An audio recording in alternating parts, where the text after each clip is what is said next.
You got some big names coming. Come on up.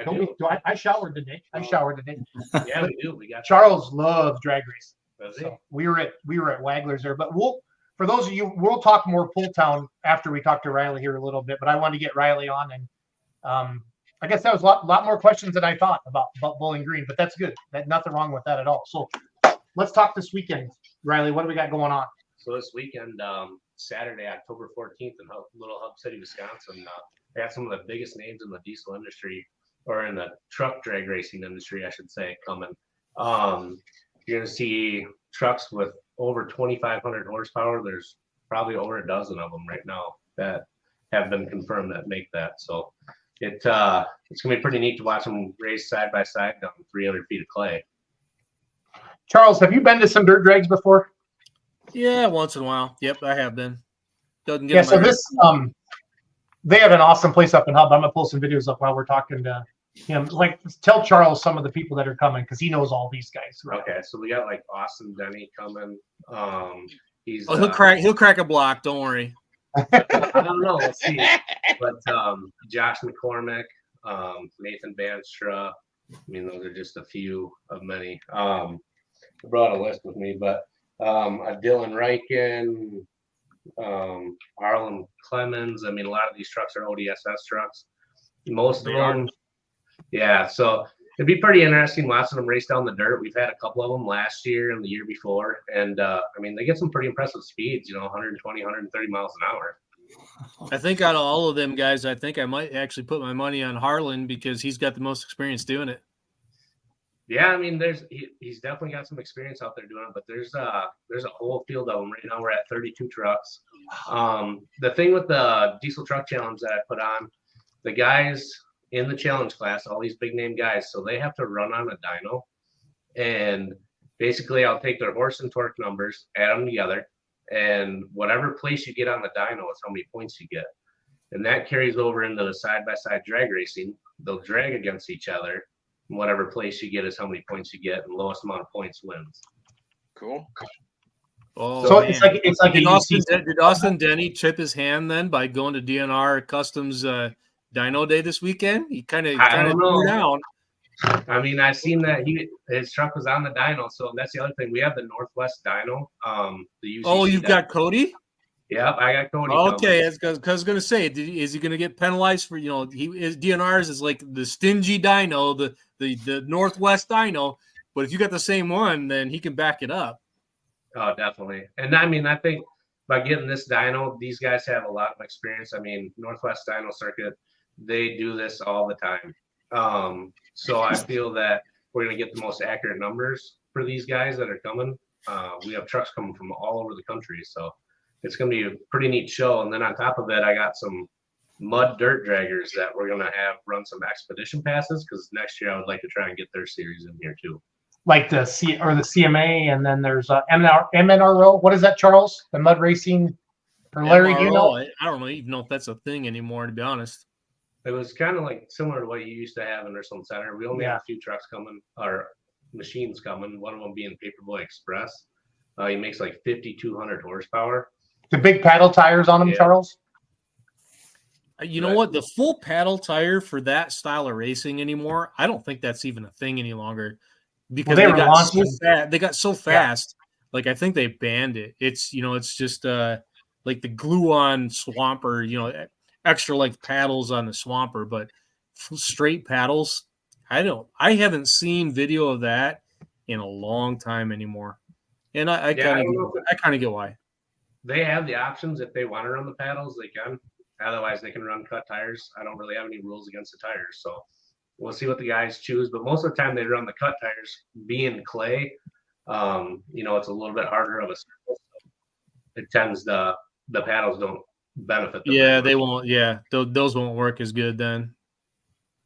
This is just a quick little short video of the actual track. This is, for as crazy as this sounds, this is a perfect space for it. This Hub City, Wisconsin. What is it? 50 people. Yeah, it's between Hillsboro and Richland Center, and it's just a hoot. You guys started ATV drag racing back here with your uncle, right? Yep. My uncle Jeff Coy. Jeff Coy. Yep. He started back in like 2006. We started dragging out there, and that's pretty much what the track was built for, was dirt dragging. we did do some polls and stuff on it, but Here you are at UCC. yeah, Stud. down at UCC promoting the event. No, it's definitely a lot of fun. We got a lot of shutdown for these guys so they can really push the limits. I mean, you'll see trucks leave on 130, 140 pounds of boost, and they actually bite. There's Chris probably trying to get $50 off you. At least. No, Chris has been good. He usually announces our event as well. But he's been great. He's come down every year and announced, and we've been doing it for a long time. And now it's starting to grow into a national event, at least in the October month. I do one every year.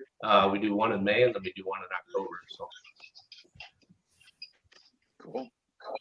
Yeah. How do you prep the track for that? Like, that's something I'm curious about, because I don't know. What's your track prep procedure, and how many times do you go back into it to work it back up?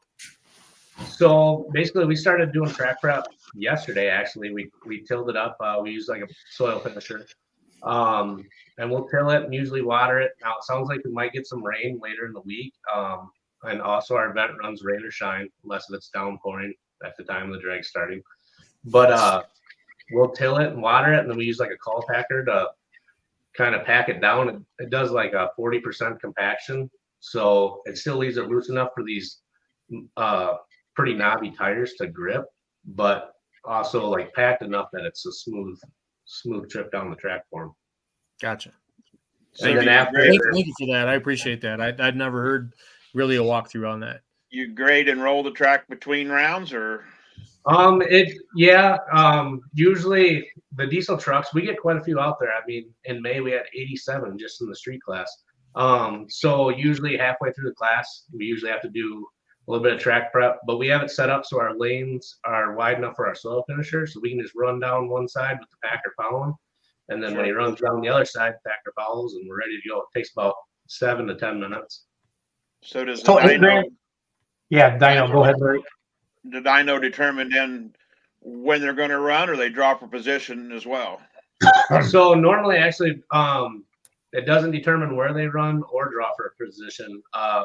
Once the races are getting ready to start, I mean, all the guys know, I notify them, and they actually just start going up and lining up and stage themselves. And once they make their pass, they have to come down the return lane, and I have staging lanes set up with 1 loss and no losses. Sure. And once they enter in there, they can't leave. So then we run like the 1 loss trucks against 1 loss. It's a double elimination. And then that's kind of how we work through the field. Cool. It's truly drag racing. Then I just wondered how the first pass down the track, who determined who they ran against, or they're just running against the clock. So we usually they run side by side, but we have tried doing like the draw to get, see who runs against who, but it's just usually too chaotic to try and track down each driver, get them lined up. We found that just letting them get up the staging, they do a pretty good job. I mean, these guys are professional, and no matter what, you're gonna have to race the person anyways. So cool. The website for people that may be interested in the event and get registered, hubcitydirtdrags.com. Now, Riley, can you still get registered if I'm seeing this tonight going, oh crap? Yep, you can still get registered. The challenge class, the big money class, so it says that we're paying out $8,000. That has been bumped up to $10,000.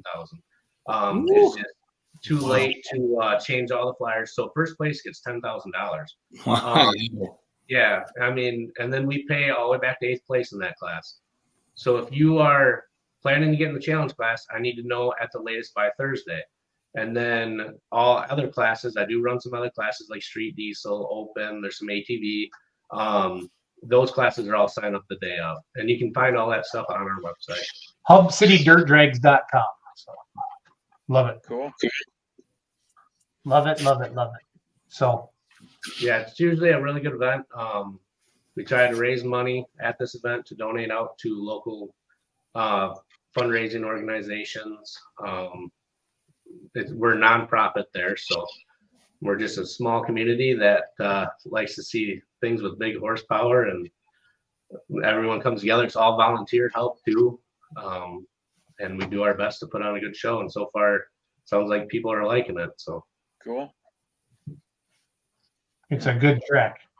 So those of you that have questions, go to hubcitydirtdrags.com, or you can message us on Beer Money. We'll get you in touch with Riley as well. And I think I'm going to have you come back on Wednesday night. That sounds good. Does that sound good? So, Yeah. guys, I'm going to log off for 2 minutes. Charles, Michael, Larry, do what you do, and I'll be back in a bit. Okay? Oh, yeah. And live streaming on beermoneypulling.tv. How dumb of me. Thank you, Doug. So Did they pay for that plug there at Beer Money Pulling? Oh, yeah. Oh, They're good supporters of us too. checks in the mail, right? Yeah. I'll be back in 2. Charles, try to lead these 2 guys down the path. Oh boy, you are trusting the wrong end of